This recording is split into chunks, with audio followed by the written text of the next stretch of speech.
Vamos lá para o nosso texto de hoje? Pedi para a Ilana colocar aí de novo.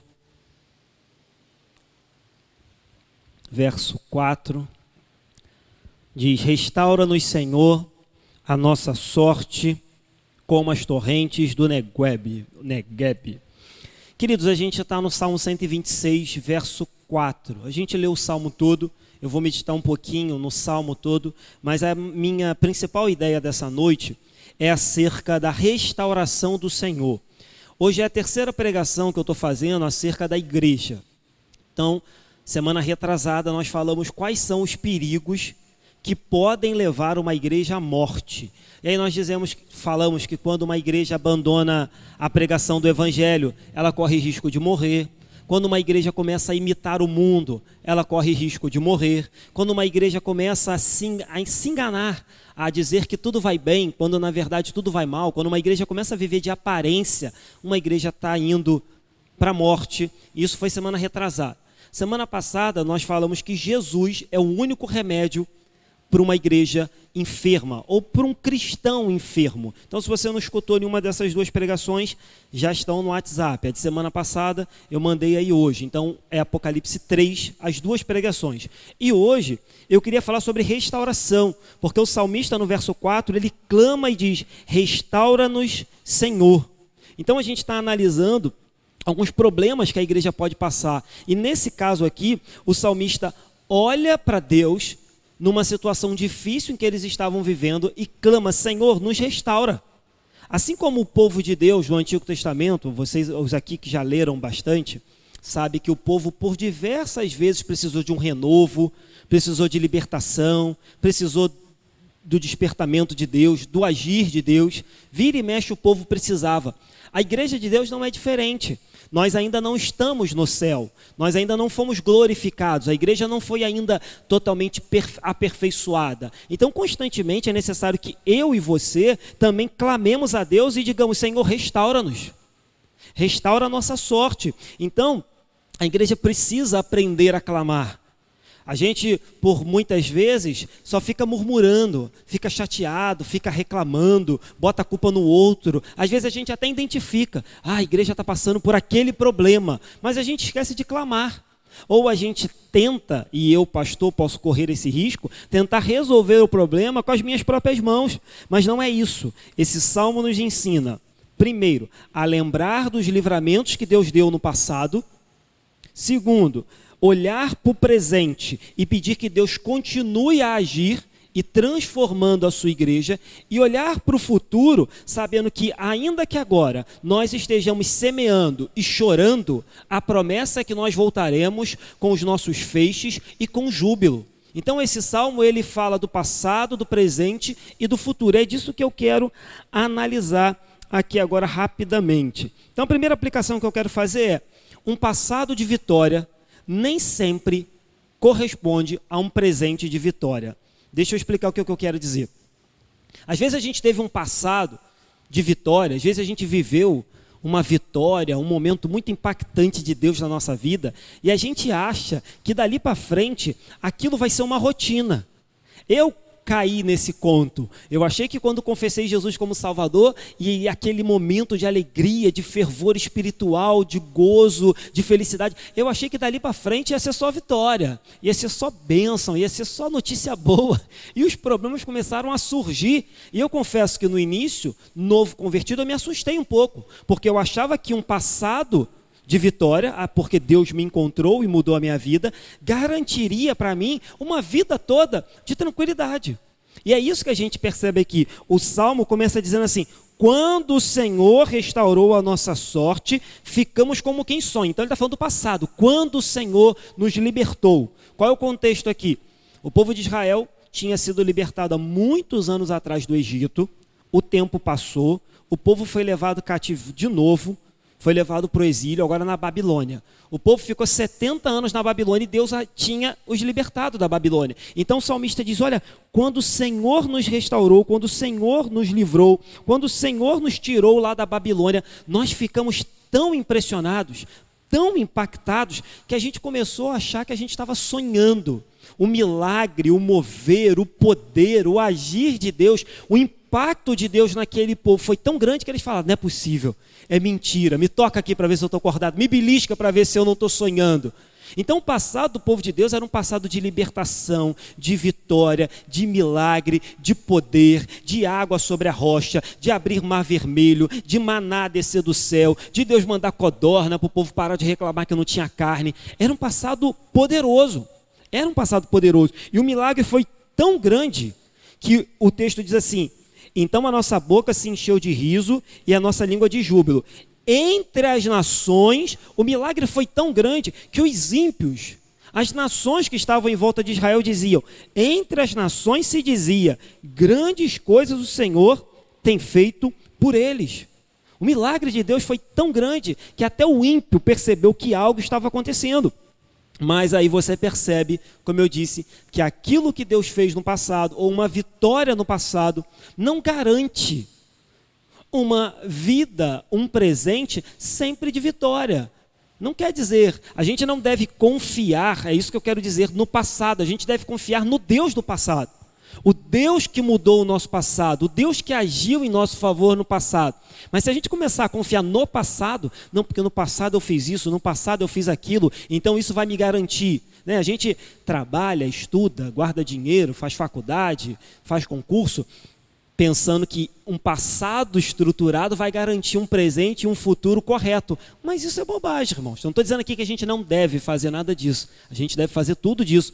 Mas o futuro pertence a Deus, o presente pertence a Deus. E o passado também pertence a Deus. Então, quando a gente começa a confiar no passado, a gente entra numa neura. E aí a gente tem dois problemas. Tem gente que tem pânico do seu passado e tem gente que confia demais no seu passado. São dois problemas. Eu não sou daqueles também que acha que a gente tem que pegar o nosso passado e jogar na lata do esquecimento. Porque muito do que nós somos hoje, a gente deve às experiências que a gente viveu no passado.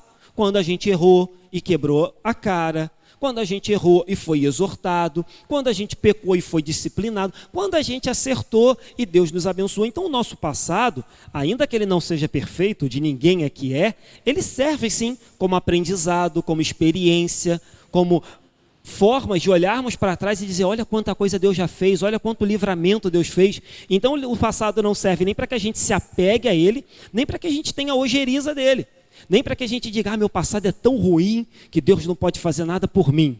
Ou para que a gente diga, não, meu passado é tão bom que eu sinto até saudade daquela época. Cuidado com isso, queridos. A gente tem que ter um meio termo bíblico. Nem saudade, nem ojeriza, porque Deus é dono da nossa vida.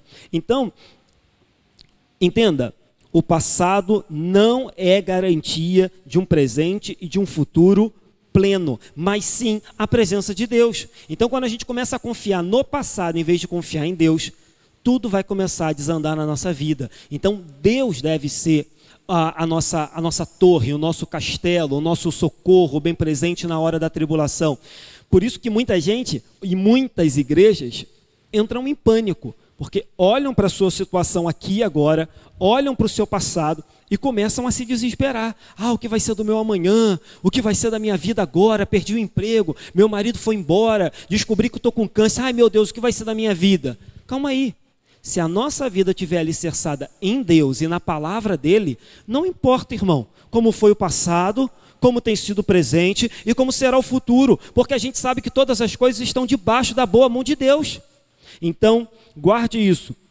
O salmista diz, quando o Senhor restaurou nossa sorte, nós ficamos como quem sonha.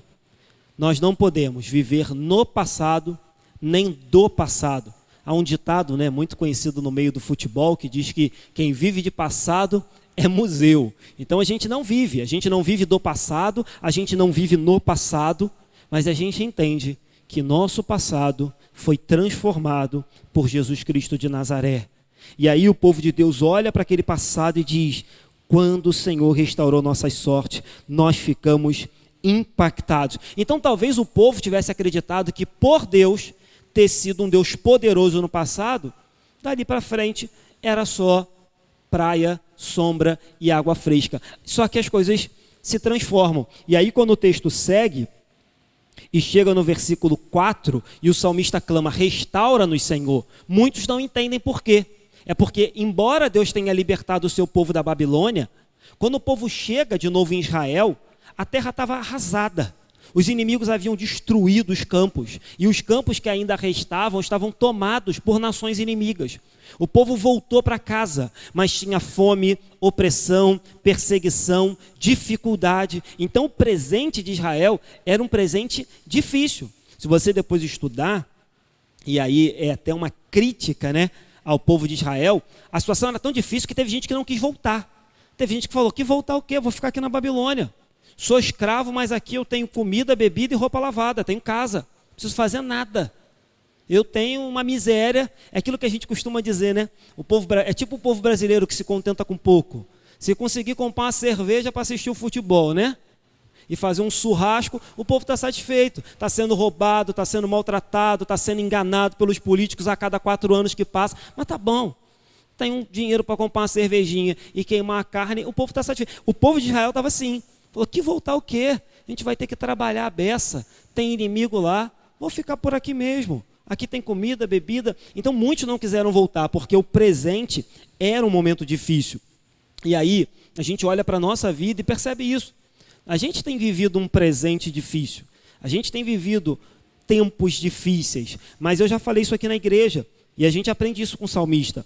Quando o salmista olha para a realidade, ele não diz, vou ficar na Babilônia. Ele não diz, vou me desesperar. Ele não diz, vou chutar o balde, vou desistir de tudo. Ele clama ao Senhor. O salmista olha para a dificuldade como uma oportunidade de clamar a Deus.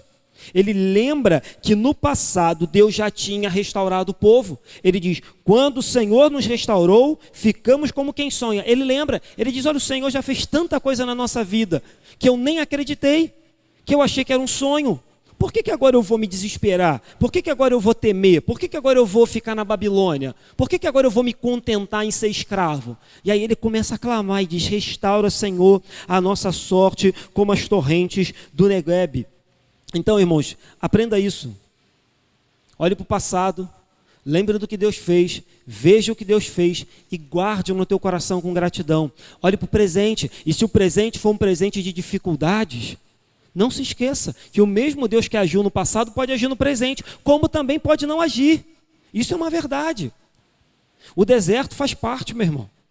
A cova faz parte, a cova dos leões.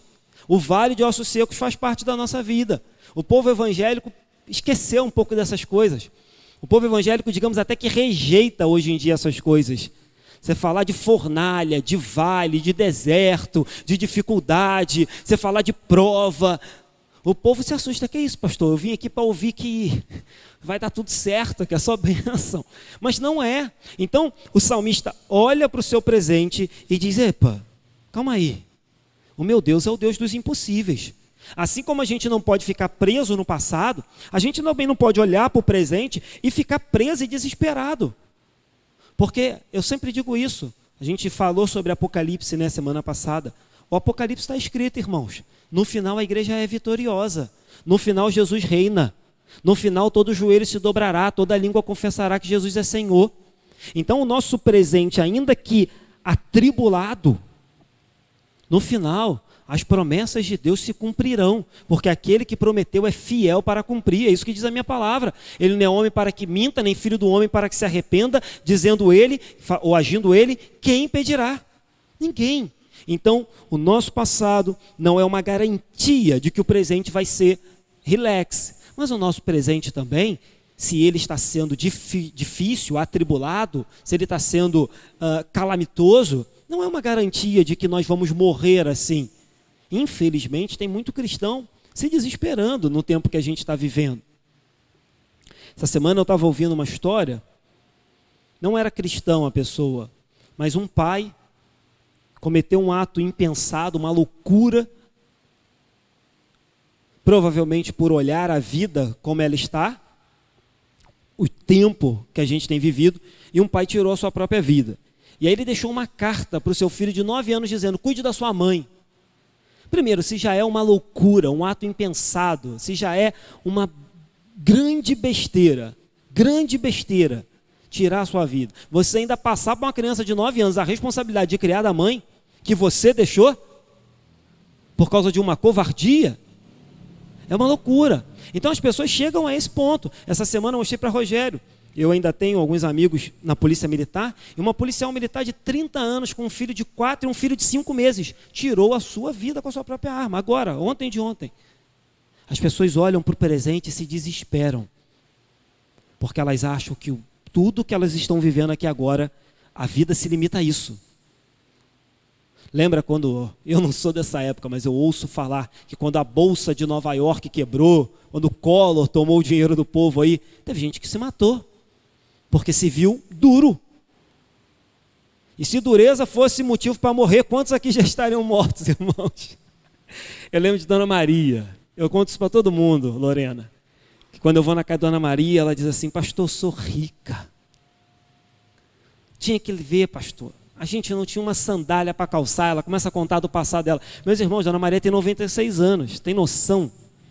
98 anos. Você tem noção de quantas coisas Dona Maria já viveu? E como devia ser há 90 anos atrás? Hoje em dia a gente tem iPhone, irmão, internet, ar-condicionado. Então, se pobreza, se dificuldade, se luta fosse motivo para desistir da vida, eu tenho certeza que tem muitos irmãos aqui que já teriam dito: pastor, desistir, porque é muita luta. Mas se não tem luta, já diriam os pentecostais, não tem vitória. Se não tem luta, não tem bênção, diriam os nossos irmãos assembleianos. Então, meu irmão, não vive no passado, não viva do passado, mas também não se desespere no presente, porque o futuro a Deus pertence. Dizem todos, inclusive aqueles que não são crentes, não é verdade? Deve ser verdade esse negócio. E a terceira e última aplicação que eu quero fazer: a nossa vitória final provém de Deus. O salmista, ele segue e diz assim: restaura-nos, Senhor, restaura a nossa sorte. E aí ele segue e diz: os que com lágrimas semeiam, com júbilo ceifarão. Quem sai andando e chorando enquanto semeia, voltará com júbilo, trazendo os seus feixes. O profeta nos disse: no passado, Deus operou, o salmista. No presente, Deus operará, porque ele clamou. E no futuro, ele termina dizendo: aquieta o teu coração, porque os que com lágrimas semeiam, com júbilo ceifarão. Quem sai andando e chorando, voltará com júbilo, trazendo seus feixes. O deserto do Negueb, segundo eu estava estudando, é um dos desertos mais áridos lá de Israel. Mas acontecia, milagrosamente, que algumas vezes no ano, vinha uma chuva tão poderosa sobre os montes do deserto, que quando aquela água descia do cume do monte, ela fazia um vale, ela fazia um rio mesmo, formava um rio. E aquele troço era tão poderoso que todo o redor das margens, como se fosse aqui a margem do rio em Andorinhas, florescia, dava fruto, o gado que se alimentava, o povo plantava, colhia, e aquilo era um milagre. Então o salmista diz: Senhor, se tu podes dar vida ao deserto, se tu podes levantar um vale de ossos secos, se tu podes ressuscitar um morto, o que o Senhor não poderá fazer por mim, pelo teu povo? Então o salmista está nos ensinando que a paciência, a esperança com relação ao futuro é certa. Ele não bota em dúvida. Ele diz: os que com lágrimas semeiam, com júbilo ceifarão. E outra coisa interessante quando você olha para esse texto é que o salmista, ele clama. A gente percebe, irmãos, que a gente não pode fazer nada por nós mesmos, nem pelo irmão. A gente pode orar, ouvir o irmão, dar um ombro, aconselhar, ajudar, mas restaurar, salvar, enxugar as lágrimas, fazer com que aqueles que vão chorando voltem se alegrando, só Deus pode. A gente não pode salvar, curar, libertar, mas nós conhecemos quem pode. E aí eu volto ao que eu falei no início. Às vezes a gente detecta um problema, detecta um perigo e a gente começa a reclamar, a murmurar, a desanimar. O salmista, ele clama. E aí, meu irmão, eu quero te convidar que a gente volte a clamar por restauração, por avivamento, por despertamento, para que Deus aumente a fé, para que Deus avive o teu povo, para que Deus restaure a nossa sorte, para que Deus lembre aos nossos irmãos desanimados, cansados, afastados, oprimidos, que o mesmo Deus do passado é o Deus do presente e é o do futuro. que aqueles que semeiam com lágrimas, olha que loucura, eles estavam no deserto, passando um perrengue. O salmista diz, não é tempo só de chorar, é tempo também de semear. Parece uma contradição, né? Porque era tempo de chorar. O salmista não diz não chora, o salmista diz chora, mas continua semeando, chora, mas não para de orar, chora, mas não para de ler a Bíblia, chora, mas não abandona o teu Deus. Porque o que será de nós, irmãos, se a gente só chorar? O que será de nós se a gente só olhar para aqui agora e arrancar os cabelos? Nada poderá nos acudir. Aí o salmista diz, olha, eu conheço um que restaura, e é a ele que eu vou clamar. Então ele diz, restaura, Senhor, a nossa sorte.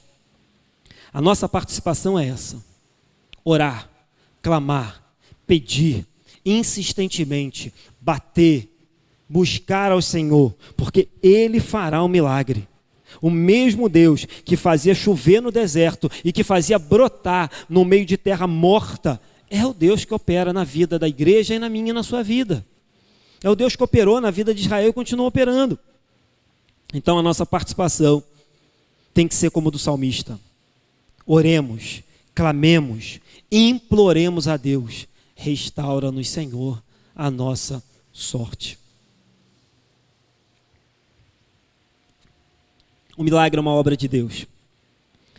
O povo entendia isso e percebeu que o que eles deveriam fazer era confiar, obedecer e clamar.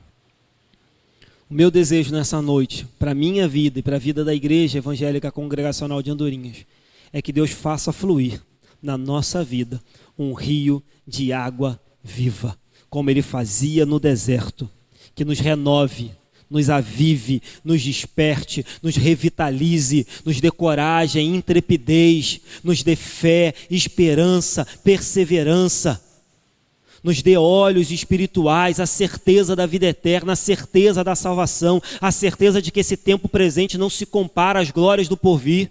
Essa é a minha oração e eu tenho certeza que Deus fará, meu irmão, na minha e na nossa vida, assim como Ele fez no deserto de Israel.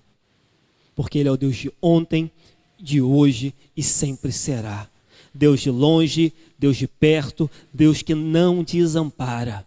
Um Deus que disse, eis que estou convosco todos os dias, até a consumação dos séculos. Quero terminar, deixa eu concluir aqui.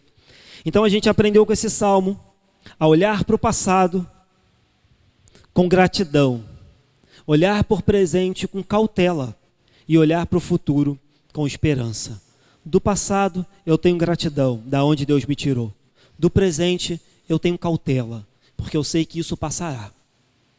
Não confio em homens, não confio em políticos, espero que eles trabalhem em favor do povo, não confio nem mesmo na vacina, tomarei qualquer uma, irmãos, que tiver disponível, mas não confio nela.